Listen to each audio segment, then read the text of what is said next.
Hello, and thank you for taking the time to learn a bit about our service project. We will begin by telling you the story of our class and how we got involved in this project. In English class, we have come to embrace the concept that books change readers and readers change the world, and we explored this through our reading of Linda Sue Park's A Long Walk to Water. Connecting to these characters as we walk with them on their journey helps us experience their struggles and become empathetic to the problems they experience. This empathy ignites our willingness to be engaged in finding a solution to these problems. One of the people that we encountered in reading A Long Walk to Water was Salva Duke, one of the lost boys of Sudan. We read about how the war in Sudan found Salva, causing him to flee over 1,000 miles with barely any food, water, and no family. The war that forced Salva from his home sparked when the Sudanese government wanted to convert the country to an entirely Muslim state. This resulted in backlash from the southern Sudanese people who demanded more autonomy, and this revolt then turned into a violent civil war. The war moved into the people's towns and villages, and soldiers and many innocent civilian lives are lost. Those who weren't killed during the attacks moved or migrated into different surrounding countries like Kenya or Ethiopia. Salva Dude, along with other lost boys, was forced to endure a tremendously long walk while fleeing the war in southern Sudan. These lost boys had a scarce amount of food and water to survive on, which is one of the many reasons that not all of the lost boys survived the long journey to refuge. Boys just like Salva were forced to leave their families behind, some having no knowledge as to where they would be after they safely escaped the chaos of war. Salva eventually reached a refugee camp where he continuously searched for his family in hopes that they would be amongst the newcomers that arrived there daily. Unfortunately, they never came. Salva never found his family. Salva remained at this camp for 6 years before being forced to flee from armed soldiers once again. This time, he and many others were not only forced to leave the camp, but to leave Ethiopia. Salva was soon faced with the role of leading the thousands of lost boys who had escaped the soldiers' gunshots. Salva encouraged the boys to keep moving forward, even when they felt they couldn't go on. When Salva's uncle was still alive, he encouraged Salva using these words, one step at a time. And when Uncle passed, Salva continued to use the same message to get the lost boys to keep going. Some boys still died because of all the harsh conditions, but many more lived because of Salva's encouragement. Without Salva's leadership, the lost boys wouldn't have made it to the next refugee camp in Kenya. After being in the Kenyan refugee camp for a couple of years, a list was posted that contained the names of the refugees who would be settled in America. Salva's name was on the list. He was excited that he would have many opportunities and a better life in America, but he would miss all his friends very much. Over the years, Salva and the rest of the boys grew such a close bond and became a family, but Salva knew this was an opportunity that he could not pass. On Salva's journey to the United States, he saw many unfamiliar and strange things. He had to adapt to many unfamiliar aspects of life in America, such as its customs, language, technology, and processed food. In an effort to adapt to the American lifestyle, Salva took English lessons and went to college. Although Salva lived in a land full of opportunities, he still thought about his family and his friends back home, and he knew he wanted to do something to help them. Once Salva learned that his father was still alive but ill, he took a trip to Sudan to see him. In Sudan, he found out that his father had become sick because of drinking dirty water. This was a pivotal moment in Salva's life and prompted him to begin thinking about how he could make the most of his opportunities in America in order to make a difference for people in Sudan. Another character we met in A Long Walk to Water was Nia. Walking with Nia through her day-to-day activities in her village in Sudan was also a significant part of our learning experience. We got to know Nia, a little 12-year-old girl who had to walk all day just to get water for her family to survive. Nia's journey made us realize how fortunate we are to live in a place where we had access to water whenever we want. Nia walked for water because there was no water source in or around her village. This walk for water left very little time for her to do much of anything else, like go to school or engage in other childhood activities. The time spent by Nia and many other girls walking for water forces them to abandon some of their dreams. Their lives are dictated by having to walk for water each and every day. They have no time or energy to do anything else. To make this reality clear for her readers, Park writes, there was only heat, the sun, already baking the air, even though it was long before noon. It would take her half the morning if she didn't stop on the way. Heat, time, and thorns. This was Nia's everyday journey. Nia walked so far every day, but the water she got was muddy and unclean. Even after all this effort to get the water, many people would get sick from drinking it, and Nya's sister Akir was one of them. This is where Salva's story intersects with Nya's. Do you remember how we mentioned that Salva's visit with his sick father in Sudan prompted him to think about a way that he could use his new chance at life in America to help his people back home in Sudan? Well, the result of that pivotal moment was Salva working to create his own nonprofit organization, Water for South Sudan. Salva's organization brought the gift of a well to Nya's village, and Nya and her people then had access to clean water right in their village. When Salva Duke's organization brought the gift of the well to Nya's village, it changed her life and the lives of the others in her village.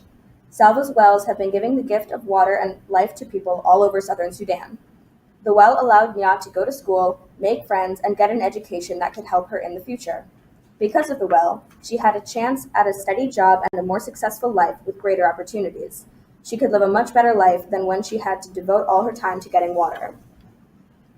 Thanks to Salva and the efforts of Water for Southern Sudan, thousands of girls have a chance at success in the future, and thousands of people were saved from disease and suffering. Without the well, they would continue to walk for water for the rest of their lives and would continue to drink contaminated water. The empathy we have for the characters we met in this book made us want to contribute to the solution of getting water wells built in South Sudan by raising money for Salva's foundation. Water for South Sudan drills water wells in South Sudan, the world's newest nation. As of May 2016, they had drilled 282 wells, serving hundreds of thousands of South Sudanese. The difficulty of drilling wells in the remote villages of South Sudan is that in many places there are no roads, sometimes even dirt roads do not exist. This puts a tremendous strain on Salva's vehicles, causing frequent breakdowns. Salva's drilling rig, the Iron Giraffe, is about 8 years old and on its last legs. In order to continue his work, it is critical that he buy a new Iron Giraffe at a cost of about $500,000. 2 years ago, Salva issued the Iron Giraffe Challenge to students in schools around the world who read A Long Walk to Water. Salva hopes that schools will help him get a new Iron Giraffe by raising a minimum of $1,000 this year. Each school that completes this challenge, raising at least $1,000 by March 31st, 2017, will get one entry in the Iron Giraffe Challenge, drawing for the following prizes.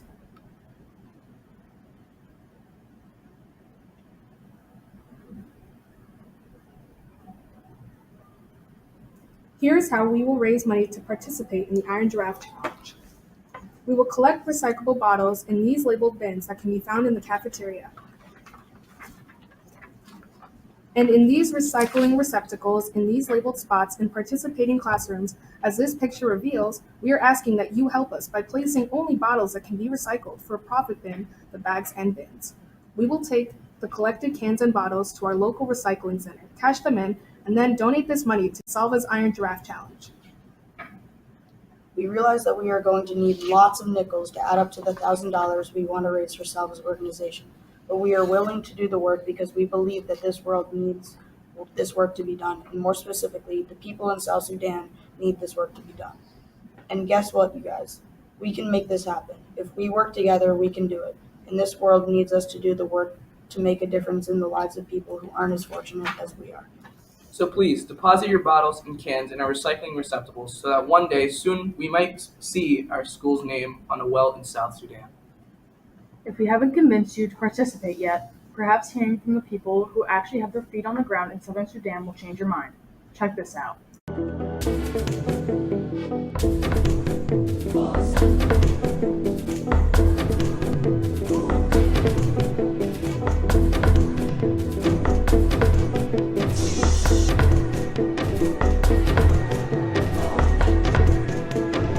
They tried to do it on their own and they couldn't do it because no water. And now we are bringing the water to them, and next year their life would be changed.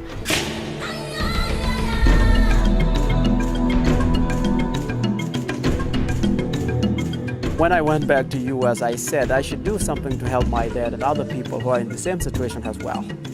And that's where I formed a non-profit organization called Water for Sudan. That's why I'm here today.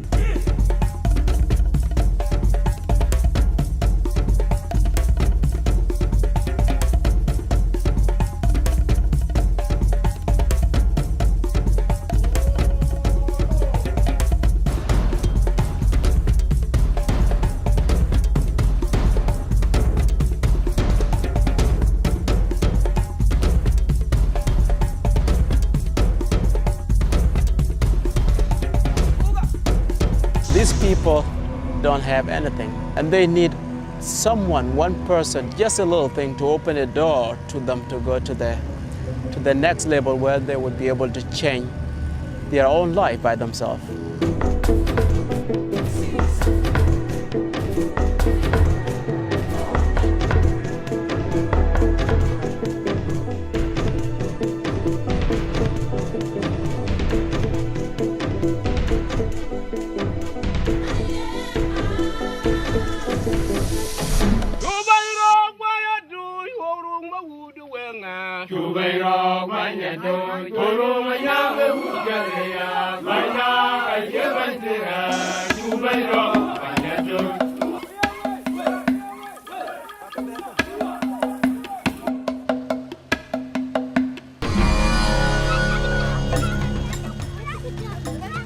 I don't want any other kid to die because of this simple disease.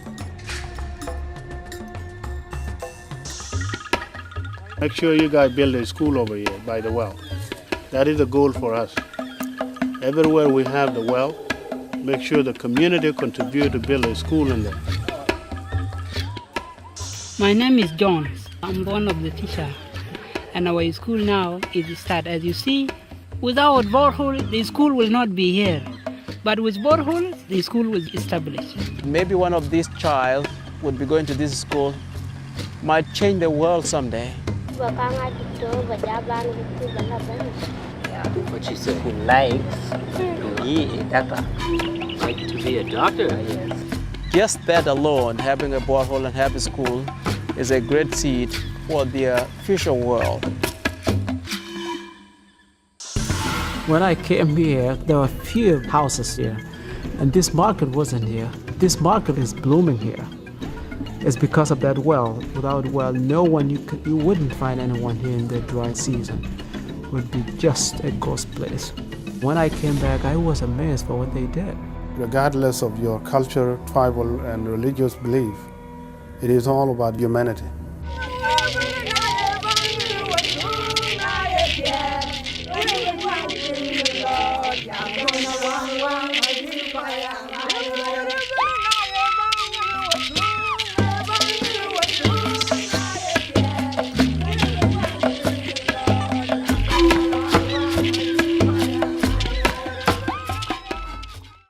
We hope by now we've convinced you to participate in this Iron Giraffe Challenge with us. Please join us as we work to fulfill the promise of author Linda Sue Park's proclamation that books change people and people change the world. Help us, help Salva get that new Iron Giraffe, and together we can make it happen.